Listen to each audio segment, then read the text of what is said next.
also need to know, just in general for your theory responses, the relevant financial indicators, and you need to know the term definition, and you also need to memorize their formulas. So firstly, there's inventory turnover. This tells us the average number of days it takes a business to convert its inventory into sales. So when inventory turnover is slow, it means that the business is taking too long to convert its inventory into sales. This might mean that sales is too little, but it also might mean that the business has too much inventory on hand. So they're ordering more inventory than they're able to sell, which is resulting in kind of inventory piling up in their store. So that just might mean that the business needs to purchase less inventory at a time. And on the other hand, when there's a fast inventory turnover, this means that the business is converting inventory into sales too quickly. And this may mean that the business is losing potential revenue. And it might also mean that the business has too little inventory on hand. So they're selling out of products way too quickly. And so a way to improve that is to buy more or look into bulk buying their inventory, changing their selling price, because that also might mean that their selling price is way too low. So it's way too good of a deal for customers, which is why their inventory lines are selling out. They might want to rearrange inventory. So one kind of technique that a lot of businesses use, kind of like to trick their customers, is they have certain items of inventory that are really, really popular. So, for example, if it's a clothing store, let's say that they have a particular jacket that a lot of people buy, and it's kind of like a trendy jacket at the moment. Let's say that the jacket went viral on TikTok, and so a lot of people are coming into the specific store just looking for that particular jacket because that's their most popular item. So what the business can do is put the jacket kind of at the back of the store, which means that any customers that come into the store wanting to buy that jacket will have to walk through the entire store and walk past all of the other products in order to get to that jacket. So they're more likely to stop along the way and kind of pick up other items as well, instead of just buying that jacket, because that's kind of what they want to avoid. They don't want to just be selling one item. They want to be selling a variety of items. So yeah, and then they also could offer discounts. Okay, the next indicator is the accounts receivable turnover, which tells us the average number of days it takes the business to collect cash from accounts receivable. So if accounts receivable turnover is slow, this means that the business is waiting too long to receive cash from accounts receivable. And this might mean that the business will face difficulty meeting their short-term debts as they fall due, or they'll face liquidity problems. They have a higher chance of bad debts, which basically means that they have a higher chance of not collecting any cash from their accounts receivable, or having multiple accounts receivable not being able to pay at all. And it also means that the business might not have enough cash for other important needs, for example, purchasing inventory or repaying suppliers or paying off their debts, their loans, their interest, etc. So it's really, really important that a business doesn't have a slow accounts receivable turnover, because that's a really big part of the business's ability to generate cash. And cash is really important to a business. That's how they make purchases. It's how the business pays off its debts. So when there is a slow accounts receivable turnover, it's important that the owner addresses the turnover. And they can do this by offering discounts to their accounts receivable to incentivize the customers to pay quicker. They could send invoices promptly, so send invoices immediately and send reminder notices regularly so that the customer can't forget about the amount that they owe. And they could also hire a debt collection agency.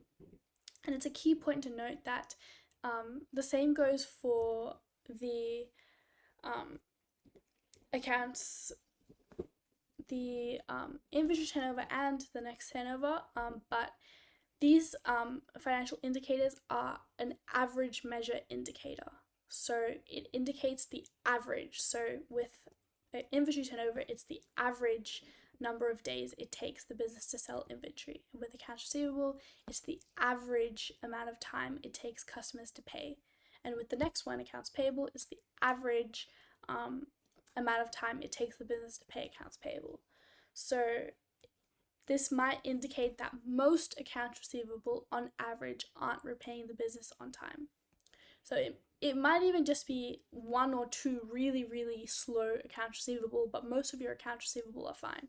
So that's when it's important to kind of look deeper into the issue and trying to target what the actual issue is. And then the last financial indicator for now, obviously later in the course, there's a few other financial indicators that you need to know, but for now it's just these three. The third one is the accounts payable turnover, which tells us the average number of days it takes the business to collect cash from accounts receivable. And when there's a slow accounts payable turnover, it means that the business is taking too long to pay their accounts payable or their suppliers. And this may mean that the business loses its credit facilities and has a lower credit rating. They could incur deferral costs or miss out on discounts from suppliers. And they could even result in the business going bankrupt or having legal action taken out against the business. So it does have it can have quite serious consequences on the business. It's important to note that accounts payable turnover is largely reliant on inventory turnover and accounts receivable turnover. So obviously, the more you're selling inventory, the more you're going to have accounts receivable. And if accounts receivable are taking a long time to pay, you're not going to have cash on hand as a business, which might mean that you're unable to pay your accounts payable. So it's really important that both your accounts receivable turnover and your accounts payable turnover isn't slow. And a lot of the time, when your accounts receivable turnover is slow, it results in your accounts payable turnover also being slow. So the ideal situation is to have a high inventory turnover, a high accounts receivable turnover, and a low accounts payable turnover, but not too low. So what that means is you don't want, say if for your suppliers are offering you a 30-day credit terms for everything that you purchase. Obviously you don't want your accounts payable turnover to be 50 days because that means that you're going, 20 days over the credit terms, which is just unacceptable. Your supplier isn't going to tolerate that. They're going to get upset with you. They could pursue like legal action. It could affect your credit facilities, your credit rating, etc., etc. But instead, what you want your accounts payable turnover to be is like 29 or 28. So kind of slow, obviously, because within 30 days, that's pretty slow. It's on the higher end, but it's not exceeding credit terms. So basically you want to push off paying your accounts payable until the last possible moment while still staying within credit terms. So hopefully that makes sense. So you want your accounts payable, you want to be paying your accounts payable slow-ish, but not too slow where it's way more than the credit terms offered. So as slow as possible without breaching the terms that you've come to with your supplier. Your theory responses should also take into account non-financial information as well. This includes customer satisfaction, inventory quality, and employee morale. Obviously, like a business isn't going to be successful if all of the employees that are working for the business are really, really unhappy with the working conditions or it isn't they don't feel safe in the working environment. But obviously, like, that isn't going to be reflected in the financial reports. That is, non-financial information.